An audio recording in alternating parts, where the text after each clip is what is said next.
నోటి పొచ్చటి నువ్వు నూరుతున్నప్పుడు, బయట తోటి చెమట నువ్వు తుడుచుకున్నప్పుడు, దండాన నీ సొక్క ఆరేస్తున్నప్పుడు, నీ ఒంటి వాసన తెగ గుర్తొచ్చినప్పుడు,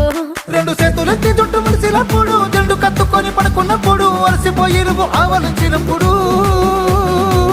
వచ్చుండై ఫీలింగ్స్ వచ్చి వచ్చి చంపేస్తుండై